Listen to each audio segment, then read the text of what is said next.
आने वाले समय को यदि हम सार्थक और सफल बनाना चाहते हैं तो हमें आज से ही योजनाएं बनानी पड़ती हैं। टारगेट ऑन परिवार से मैं अतुल तिवारी आप सभी का बहुत बहुत स्वागत करता हूं। रवि सर के निर्देशन में परीक्षा दर्पण श्रृंखला के तहत आज मैं आप सभी को यूपीएसआई 2024 की संपूर्ण जानकारी देने चल रहा हूं। इस वीडियो के बाद यूपीएसआई के फॉर्म भरने से लेकर चयन प्रक्रिया को बहुत आसानी से आप समझ जाएंगे और चयन के किसी भी चरण में किसी भी स्तर पर आप कोई भी परेशानी नहीं महसूस करेंगे। हम परीक्षा दर्पण श्रृंखला के माध्यम से ये चाहते हैं कि आपके चयन में कभी कोई बाधा न बने, आपके पास सारी वो जानकारी उपलब्ध रहे जो आपको जाननी चाहिए या जो चयनित होने के लिए जरूरी है। आप सभी को पता है आने वाले समय में यूपीएसआई की एक बड़ी वैकेंसी आने वाली है और ये एक ऐसा मौका होगा युवाओं के पास जो कई सालों में एक बार आता है। यानी सूर्य ग्रहण और चंद्र ग्रहण तो साल 2 साल में आते रहते हैं, लेकिन भर्ती परीक्षाएं कई सालों में आती हैं। इसलिए अगर आप इस भर्ती परीक्षा के सदस्य हैं तो हम प्रथम बिंदु से लेकर अंतिम बिंदु तक पूरी जानकारी आपको देने चल रहे हैं। चैनल से जुड़े रहिए ताकि बेस्ट चीजें आपके साथ होती रहें। देखिए, सबसे पहली चीज है उम्र और सबसे जरूरी जीवन में चीज है समय। हम कुछ निश्चित समय के लिए इस धरती पर आए हैं और उसी निश्चित समय के एक निश्चित अंतराल में हमें नौकरियों के लिए तैयारी करना पड़ता है। अगर वो अंतराल बीत गया, जैसे कहते हैं कि समय बीत गया, तो समय वापस नहीं आता है। इसी तरह समय कौन सा है जिस समय काल में आप इस भर्ती परीक्षा में बैठ पाएंगे। प्यारे साथियों, अगर आप सामान्य कैटेगरी के हैं और आपकी उम्र है 21 वर्ष से 28 वर्ष, ये जो भी मैं बता रहा हूं ये छूट के बिना, छूट का अंतिम निर्णय शासन और सरकार को लेना होता है। जो भी छूट होगी, अगर आयु में छूट मिलती है तो वो इसी में जुड़ जाएगी। यानी अगर आप सामान्य वर्ग के हैं साथियों तो 21 से 28 वर्ष की अगर आप आयु सीमा में हैं तो आप इस परीक्षा में बैठ सकते हैं। मैंने पहला ही बिंदु एज इसलिए लिया क्योंकि समय से ज्यादा कुछ भी महत्वपूर्ण नहीं। और अगर आप ओबीसी कैटेगरी के हैं तो आपको 5 साल की बेसिक छूट मिलती है और 28 और 5 ये हो जाएगा 33, यानी 21 से 33 सालों तक आप इस परीक्षा में बैठ सकते हैं। इसी के साथ अगर आप एससी और एसटी कैटेगरी के हैं तो आप इसमें भी 21 से 33 यानी 5 वर्ष की आपको कैटेगरी की छूट मिलेगी। इसके अलावा अगर सरकार कोई छूट अनाउंस करती है किसी भी मामले को लेकर या कुछ भी कारण से, तो वो इसी में ऐड हो जाएगी। जैसे अगर 2 साल की छूट मिलती है तो 28 2 30 हो जाएगा, अगर 3 साल की मिलती है तो 28 3 31 हो जाएगा। वैसे छूट देनी चाहिए क्योंकि जब आप भर्तियां हर साल नहीं करते हैं, वे साथी जो इस भर्ती से अगली भर्ती के बीच में जिनकी उम्र बीत गई, उन्हें मौका जरूर मिलना चाहिए। कम से कम वे भी तो अपने आप को एक बार तो परख सकें, है कि नहीं। तो उम्र सीमा ये रही, यानी सबसे पहला चरण तो यही होगा कि आप इस उम्र के बीच हों। दूसरा, उम्र के साथ साथ जो नेक्स्ट बात इंपॉर्टेंट है वह है कि आपकी भाई पढ़ाई लिखाई किस स्तर की होनी चाहिए। तो पढ़ाई लिखाई में यानी आपके पास एजुकेशनल क्वालिफिकेशन क्या होनी चाहिए, दैट इज ग्रेजुएशन, यानी आपका स्नातक होना जरूरी है। और ये स्नातक आप किसी से भी हो सकते हैं, लाइक आप बीए किए हों, आप बीएससी किए हों, आप बीकॉम किए हों, आपने कुछ भी किया हो, लेकिन आपने ग्रेजुएशन यानी मिनिमम 3 साल की डिग्री आपके पास हो। वो किसी भी फील्ड से हो, डजेंट मैटर, कोई ऐसी स्पेशल रिक्वायरमेंट नहीं है, कोई ऐसी स्पेशल डिग्री की जरूरत नहीं है। केवल और केवल आप बीए बीएससी बीकॉम कुछ भी करके ग्रेजुएशन आपने हासिल किया हो, बस इतना काफी है। यानी 2 चीजें अगर आपके पास हुई तब तो आप इस भर्ती परीक्षा में बैठ पाएंगे, लेकिन इतना ही काफी नहीं है।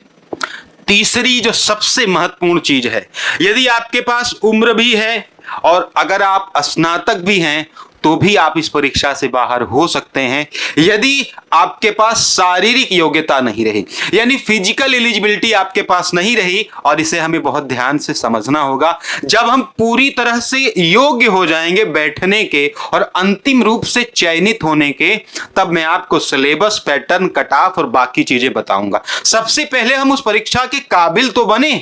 कितने सारे ऐसे साथी हैं जो इसी पर बाहर हो जाएंगे। जैसे किसी की उम्र नहीं रहेगी तो वो बाहर हो गया, किसी की उम्र तो है लेकिन ग्रेजुएट नहीं है, वह भी बाहर हो गया। मान लीजिए किसी ने 1-2 साल का गैप कर दिया हो इंटर के बाद।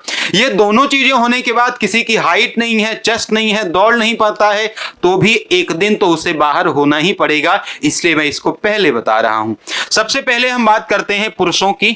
और उसमें कैटेगरी वाइज पहले जनरल और ओबीसी यानी सामान्य और ओबीसी वर्ग की हम बात करें तो 168 सेंटीमीटर आपकी मिनिमम हाइट होनी चाहिए, 79 आपका चेस्ट होना चाहिए बिना फुलाए, और 5 सेंटीमीटर के फुलाव के साथ 84 सेंटीमीटर आपका चेस्ट होना चाहिए 5 सेंटीमीटर के फुलाव के बाद।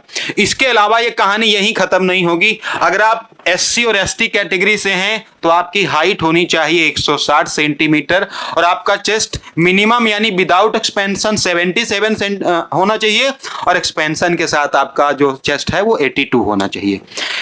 यानी एज है, ग्रेजुएट हैं, तीसरी रिक्वायरमेंट हाइट की है। सामान्य और ओबीसी हैं तो आपकी हाइट 168 और चेस्ट 79 मिनिमम और फुलाने के बाद आपका 84 होना चाहिए।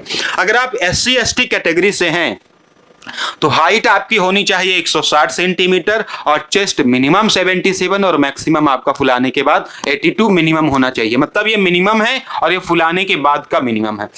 इसके बाद हम पुरुषों की बात कर रहे हैं, हम मेल्स की बात कर रहे हैं। ये दोनों चीजें होंगी तो अंतिम में आपको दौड़ने का मौका दिया जाएगा और ये दौड़ होगी 28 मिनट में 4800 मीटर यानी 4.8 किलोमीटर।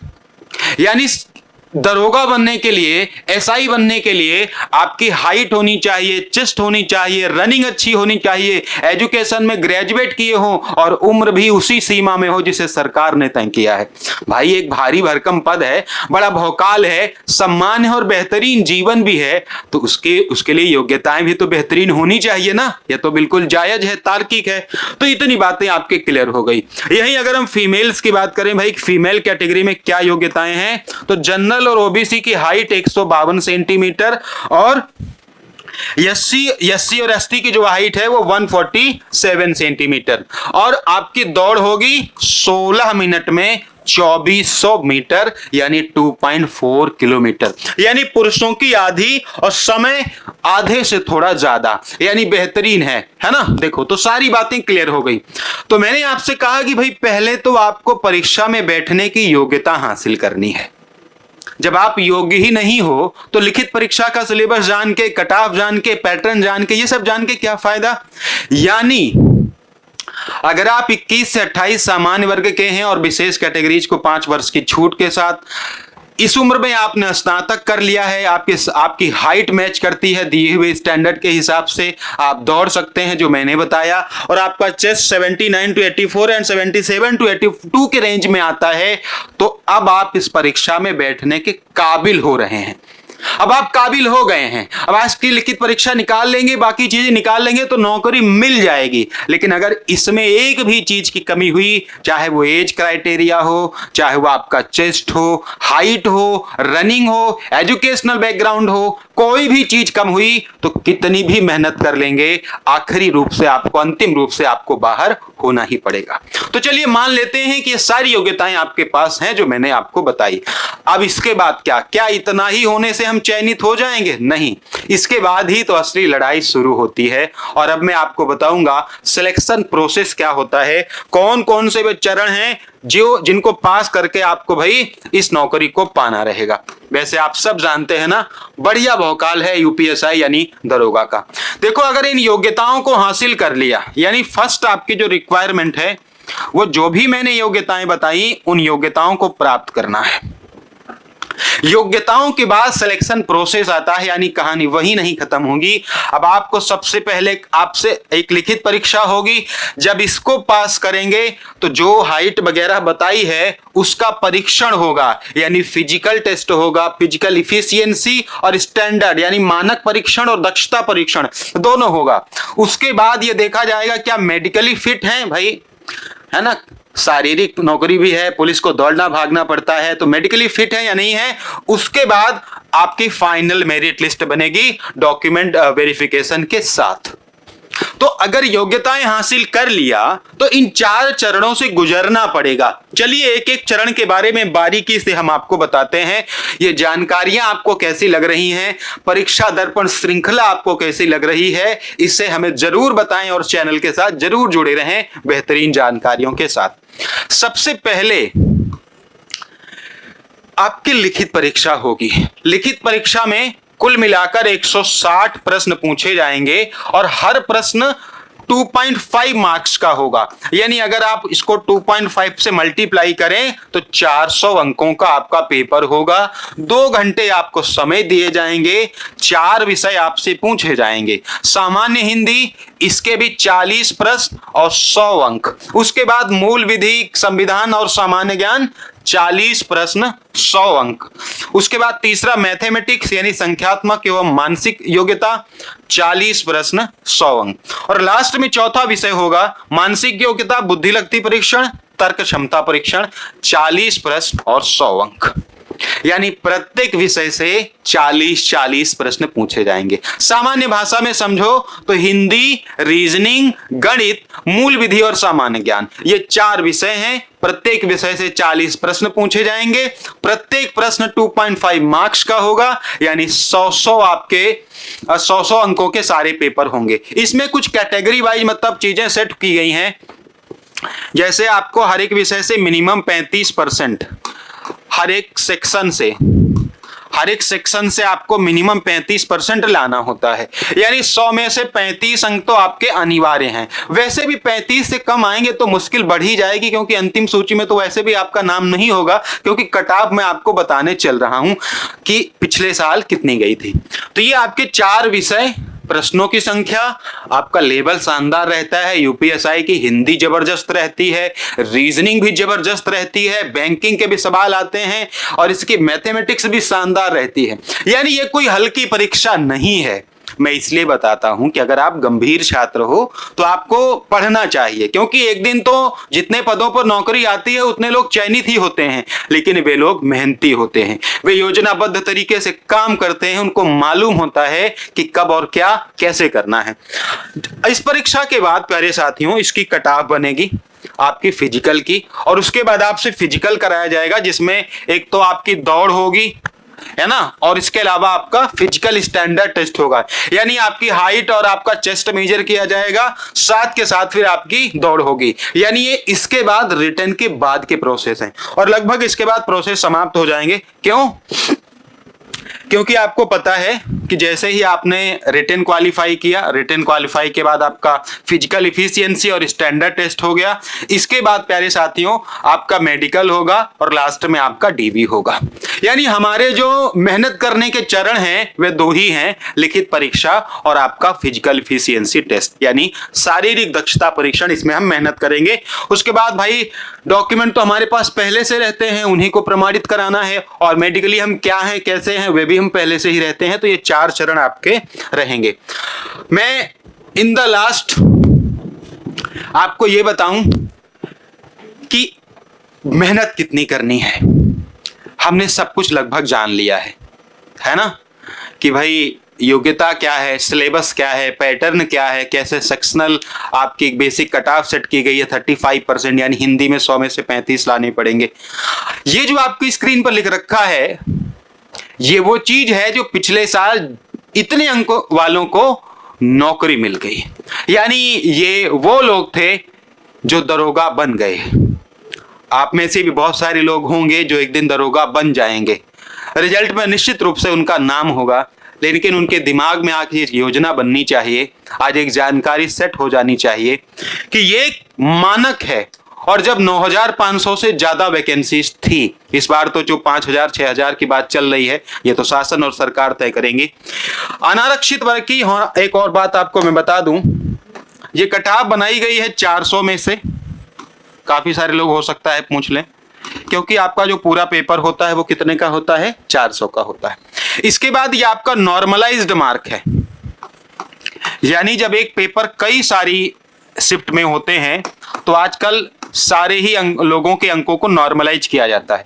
और नॉर्मलाइजेशन एक ऐसा गेम है जिसको आप लक बेस्ड गेम कह सकते हो, क्योंकि बहुत सारी परीक्षाओं के अनुभव भी रहे हैं, मैंने देखा भी है। इवन यूपीएसआई की 2021 को भी मैंने एनालिसिस किया है। इसके अलावा भी बहुत सारी परीक्षाओं को करता रहता हूं। हाल ही में वीडियो के रिजल्ट आए उनको भी मैंने किया। नॉर्मलाइजेशन एक ऐसी चीज है जो ज्यादा अंक वाले को भी लिस्ट से बाहर कर सकती है और कम अंक वाले को भी नौकरी में भेज सकती है। तो ये बहुत बड़ा गेम है। 302 अंक आपके सामान्य वर्ग के गए थे, ईडब्ल्यूएस के आपके 285 अंक गए थे, यूआर के आपके ये हैं अन्य पिछड़ा वर्ग यानी ओबीसी के गए थे 287.51, अनुसूचित जाति के गए थे 260 और अनुसूचित जनजाति के गए थे 223 यानी 223.33। यानी हमें कम से कम इसके ऊपर तो चलना ही पड़ेगा। ये तब है जब वैकेंसी 9,500 से ज्यादा थी और इस साल वैकेंसी 5,000 से 6,000 के आसपास आ रही हैं। संभावनाएं हैं, बाकी निर्णय तो भाई सरकार करेगी। इसका मतलब समय भी बदल गया, दौर बदल गया, सुविधाएं बदल गई, बच्चे भी बदल गए, तो कट ऑफ कम जाए या इससे हम कम सोचें, ये तो ठीक बात नहीं है। अगर हम सफल होना चाहते हैं तो हमें इसमें 10-10, 12-12 अंक और आगे ले चल के 15-20 अंक जोड़ के सोचना चाहिए, और यही सच्चाई है। बाकी नॉर्मलाइजेशन कैसा खेल करता है ये देखा जाएगा। इन द लास्ट मैं आपको बता दूं सैलरी, तो भाई इन हैंड आपकी 40 से 45,000 सैलरी आती है। बाकी इसकी सैलरी की मैं ज्यादा बात करूंगा नहीं, है ना। सैलरी सबसे अंतिम चरण है। यूपीएसआई का भौकाल कितना है, यूपीएसआई किस तरह का पद है, ये मुझे एक्सप्लेन करने की जरूरत नहीं है। नाम सुनते ही आपको पता चल जाता है कि दरोगा क्या है, यूपीएसआई क्या है। तो अगर आप 2024 की भर्ती में बैठने जा रहे हैं तो मैंने लगभग हर एक बिंदु को बिल्कुल बारीकी से बताया ताकि इस सामान्य सी जानकारी आपके लिए विशेष बन जाए। परीक्षा दर्पण श्रृंखला है ही इसीलिए कि किसी भी परीक्षा की जो भी हम जानकारी की वीडियो लेकर आए, उस वीडियो के बाद आपको कहीं भी भटकने की आवश्यकता ना हो। अगर आप यूपीएसआई की तैयारी कर रहे हैं तो ये जानकारियां निश्चित रूप से आपके काम आएंगी। इन जानकारियों को सार्थक तरीके से प्रयोग करेंगे और आने वाले अपनी परीक्षा, अपने सपने के लिए एक बेहतरीन योजना बनाएंगे। मैं मिलूंगा आपसे फिर परीक्षा दर्पण की किसी अन्य श्रृंखला के साथ। उम्मीद है तब तक आप एक बेहतरीन योजना बना के मेहनत कर रहे होंगे। बहुत बहुत शुक्रिया।